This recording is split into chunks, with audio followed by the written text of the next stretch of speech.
जी sir, अगर आप ध्यान देंगे तो आपके पास वो सॉलिड स्फीयर का मास m और रेडियस r दिया हुआ है और वो प्लैंक का मास आपको दिया हुआ है m, राइट।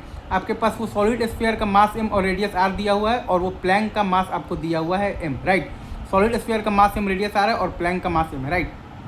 तो यहाँ पर अगर आप देखिएगा ना सर, तो आपके पास सवाल में ये दिया हुआ है कि एक आपके पास सॉलिड स्फीयर है, वो रखा हुआ है आपके पास बेसिकली हॉरिजॉन्टल प्लैंक पर रखा हुआ है और सॉलिड स्फीयर और हॉरिजॉन्टल प्लैंक के बीच में कोफिशिएंट ऑफ द फ्रिक्शन दिया हुआ है म्यू है, राइट। और वो हॉरिजॉन्टल प्लैंक के बारे में ये कहा गया है कि इनफ लॉन्ग प्लैंक है, इनफ लॉन्ग प्लैंक है, राइट। और हॉरिजॉन्टल प्लैंक रखा हुआ है आपके पास बेसिकली स्मूथ हॉरिजॉन्टल सरफेस पर म्यू बराबर 0। अगेन मैं फिर से बोल रहा हूँ, हॉरिजॉन्टल प्लैंक आपका रखा हुआ है बेसिकली स्मूथ हॉरिजॉन्टल सरफेस पर रखा हुआ है म्यू बराबर 0।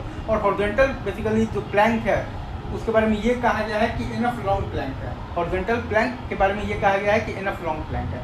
हॉरिजॉन्टल प्लैंक के बारे में ये कहा गया है कि इनफ लॉन्ग प्लैंक है, राइट। और आपके पास एक चीज़ और भी दिया हुआ है कि ये सॉलिड है, मतलब कि जो स्फीयर है ना, ये आपके पास जो सॉलिड स्फीयर है और बेसिकली तो ये जो हॉरिजॉन्टल प्लैंक है, इनके बीच में कोफिशिएंट ऑफ द फ्रिक्शन दिया हुआ है कि म्यू है। ये सॉलिड है मतलब कि स्फीयर और ये हॉरिजॉन्टल प्लैंक के बीच में कोफिशिएंट ऑफ द फ्रिक्शन दिया हुआ है म्यू है। ये सॉलिड स्फीयर और ये हॉरिजॉन्टल प्लैंक के बीच में कोफिशिएंट ऑफ द फ्रिक्शन दिया हुआ म्यू है। तो हमने ये सॉलिड स्फीयर को आगे की तरफ स्पीड दिया हुआ है v0 देकर कर और ये प्लैंक पर रखकर छोड़ दिया है। हमने ये सॉलिड स्फीयर को आगे की तरफ स्पीड v0 देकर कर और ये प्लैंक पर रखकर छोड़ दिया, राइट। हमने ये सॉलिड स्फीयर को आगे की तरफ स्पीड v0 देकर और ये प्लैंक पर रखकर छोड़ दिया है। तो अब अगर आप ये बॉटम मोस्ट पॉइंट पर ध्यान देंगे तो वो बेसिकली तो ये प्लैंक के रेस्पेक्ट में फॉरवर्ड डायरेक्शन में मूव कर रहा है, मतलब कि फॉरवर्ड स्लिपिंग है। तो काइनेटिक फ्रिक्शनल फोर्स आपका लगेगा बैकवर्ड डायरेक्शन में लगेगा, राइट। तो सॉलिड स्फीयर पर अगर आप ध्यान दीजिएगा तो काइनेटिक फ्रिक्शनल फोर्स F के μmg लग रहा है बैकवर्ड डायरेक्शन में। तो इसका उल्टा जो प्लैंक पर आपके पास बेसिकली जो काइनेटिक फ्रिक्शनल फोर्स F के μmg लगेगा फॉरवर्ड डायरेक्शन में, राइट। सॉलिड स्फीयर पर अगर आप ध्यान दीजिएगा तो काइनेटिक फ्रिक्शनल फोर्स F के μmg लग रहा है आपके पास बैकवर्ड डायरेक्शन में। तो इसका उल्टा प्लैंक पर अगर आप देखिएगा तो काइनेटिक फ्रिक्शनल फोर्स F के μmg आपके पास रहेगा फॉरवर्ड डायरेक्शन में। अगेन मैं फिर से बोल रहा हूँ, अगर आप ये बॉटम मोस्ट पॉइंट पर ध्यान देंगे तो वो प्लैंक के रेस्पेक्ट में फॉरवर्ड डायरेक्शन में मूव कर रहा है। अगर आप ये बॉटम मोस्ट पॉइंट पर ध्यान देंगे तो वो बेसिकली प्लैंक के रेस्पेक्ट में फॉरवर्ड डायरेक्शन में मूव कर रहा है। अगर आप ये बॉटम मोस्ट पॉइंट पर ध्यान देंगे तो वो प्लैंक के रेस्पेक्ट में फॉरवर्ड डायरेक्शन में मूव कर रहा है, मतलब कि फॉरवर्ड स्लिपिंग है। तो काइनेटिक फ्रिक्शनल फोर्स आपका लगेगा बैकवर्ड डायरेक्शन में लगेगा। तो सॉलिड स्फीयर पर तो काइनेटिक फ्रिक्शनल फोर्स F के μmg लग रहा है बैकवर्ड डायरेक्शन में और प्लैंक पर काइनेटिक फ्रिक्शनल फोर्स F के μmg लग रहा है फॉरवर्ड डायरेक्शन में। अगेन मैं लास्ट पर बोल रहा हूँ, अगर आप ये बॉटम मोस्ट पॉइंट पर ध्यान देंगे तो वो प्लैंक के रेस्पेक्ट में फॉरवर्ड डायरेक्शन में मूव कर रहा है, मतलब कि फॉरवर्ड स्लिपिंग है। तो काइनेटिक फ्रिक्शनल फोर्स आपका लगेगा बैकवर्ड डायरेक्शन में। तो सॉलिड स्फीयर पर तो काइनेटिक फ्रिक्शनल फोर्स F के μmg लगेगा बैकवर्ड डायरेक्शन में और प्लैंक पर काइनेटिक फ्रिक्शनल फोर्स F के μmg लगेगा फॉरवर्ड डायरेक्शन में। अगेन लास्ट बार बोल रहा हूँ, ये जो बॉटम मोस्ट जो पॉइंट है वो बेसिकली प्लैंक के रेस्पेक्ट में फॉरवर्ड डायरेक्शन में मूव कर रहा है, मतलब कि फॉरवर्ड स्लिपिंग है। तो काइनेटिक फ्रिक्शनल फोर्स आपका लगेगा बैकवर्ड डायरेक्शन में। तो सॉलिड स्फीयर पर तो काइनेटिक फ्रिक्शनल फोर्स F के μmg लग रहा है बैकवर्ड डायरेक्शन में, लेकिन प्लैंक पर इसका उल्टा काइनेटिक फ्रिक्शनल फोर्स F के μmg लग रहा है फॉरवर्ड डायरेक्शन में। ये आई गेस आपको बहुत अच्छे से दिखना चाहिए, right sir, is it true sir? अब अगर आप जैसे कि अगर आप ध्यान दीजिएगा ना सर, तो मैंने आपसे यहाँ पर ये कहा है कि अगर आप ये बॉटम मोस्ट पॉइंट पर ध्यान देंगे तो वो प्लैंक के रेस्पेक्ट में फॉरवर्ड डायरेक्शन में मूव कर रहा है, मतलब कि फॉरवर्ड स्लिपिंग है। तो काइनेटिक फ्रिक्शनल फोर्स लगेगा बैकवर्ड डायरेक्शन में, मतलब कि सॉलिड स्फीयर पर तो काइनेटिक फ्रिक्शनल फोर्स F के μmg लग रहा है बैकवर्ड डायरेक्शन में और प्लैंक पर काइनेटिक फ्रिक्शनल फोर्स F के μmg लग रहा है फॉरवर्ड डायरेक्शन में। अगेन मैं फिर से बोल रहा हूँ, ये जो बॉटम ऑफ द पॉइंट है वो ये प्लैंक के रेस्पेक्ट में फॉरवर्ड डायरेक्शन में मूव कर रहा है, मतलब कि फॉरवर्ड स्लिपिंग है। तो काइनेटिक फ्रिक्शनल फोर्स लगेगा बैकवर्ड डायरेक्शन में। तो सॉलिड स्फीयर पर तो काइनेटिक फ्रिक्शनल फोर्स F के μmg लग रहा है बैकवर्ड डायरेक्शन में और ये प्लैंक पर काइनेटिक फ्रिक्शनल फोर्स F के μmg लग रहा है फॉरवर्ड डायरेक्शन में। तो ओमेगा स्क्वायर आप क्या लिखिएगा, ओमेगा होता है आपके पास बेसिकली अल्फा टी और अल्फा होता है आपके पास टॉर्क बाई आई। तो μmgr और बाई आई है आपके पास 2/5 मतलब कि स्क्वायर इंटू टी। तो ओमेगा स्क्वायर आपके पास आ गया है 5/2 into μgt by R. Again मैं फिर से बोल रहा हूँ, ओमेगा स्क्वायर आप लिखते हैं अल्फा टी और अल्फा आता है आपके पास टॉर्क बाई आई। तो μmgr और बाई आई है आपके पास 2/5 स्क्वायर इंटू टी। यहाँ से आपके पास ओमेगा स्क्वायर आ गया है 5/2 into μgt by R. Again मैं फिर से बोल रहा हूँ, ओमेगा स्क्वायर आप लिखते हैं बेसिकली अल्फा टी और अल्फा आता है आपके पास टॉर्क बाई आई, मतलब कि μmgr और बाई आई है आपके पास 2/5 स्क्वायर इंटू टी।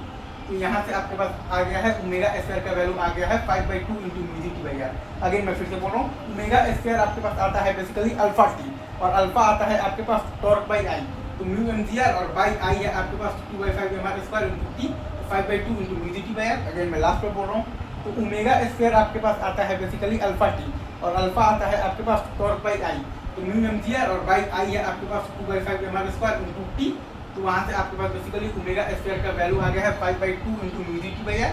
तो आपके पास बेसिकली तो वी स्क्वायर का वैल्यू क्या आ गया है, V naught minus mu G T. आपके पास बेसिकली तो वी स्क्वायर का वैल्यू क्या आ गया है, V naught minus mu G T, और आपके पास तो वी ऑफ दिस प्लैंक का वैल्यू क्या आपको क्या आ गया है, mu M G by M into T. आपके पास तो वी ऑफ दिस प्लैंक का वैल्यू क्या आ गया है, mu M G by M into T. आपके पास बेसिकली तो वी ऑफ दिस प्लैंक का वैल्यू क्या आ गया है, mu M G by M into T, और वी स्क्वायर आ गया है V naught minus mu G T, और वी ऑफ दिस प्लैंक आ गया है mu M G by M into T.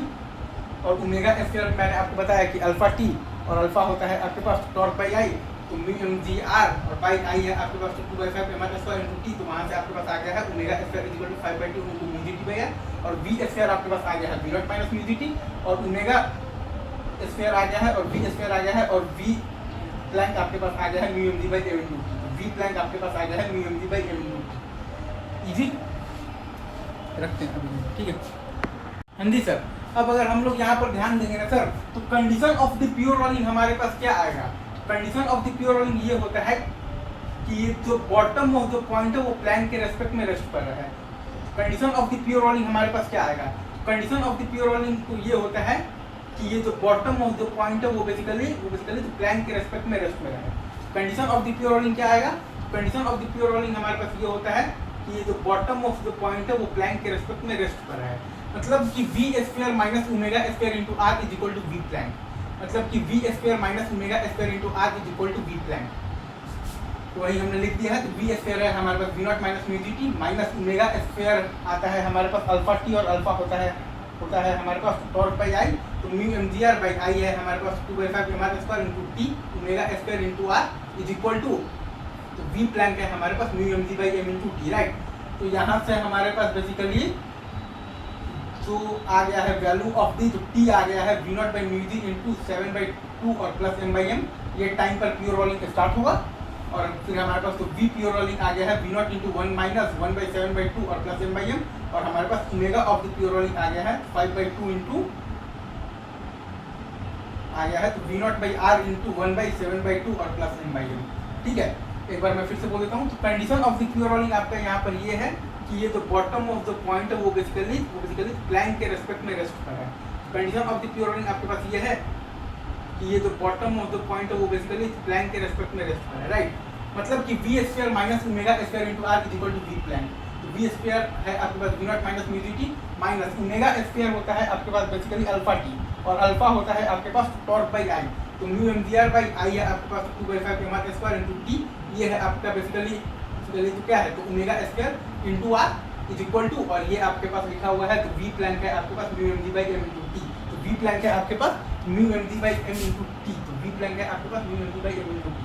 तो यहाँ से आप निकालिएगा, तो ये वो टाइम है जब आपका प्योर रोलिंग स्टार्ट होगा, वो आया है V naught by mu G into 7/2 और प्लस एम बाई एम, और आपके पास वी प्योर रोलिंग का वैल्यू आ गया है वी नॉट इंटू 1 माइनस 1/7/2 और प्लस एम बाई एम, और आपके पास ओमेगा प्योर रोलिंग का वैल्यू आ गया है 5/2 into V naught by R into तो 1/7/2 और प्लस एम बाई एम, ठीक है सर, इजी।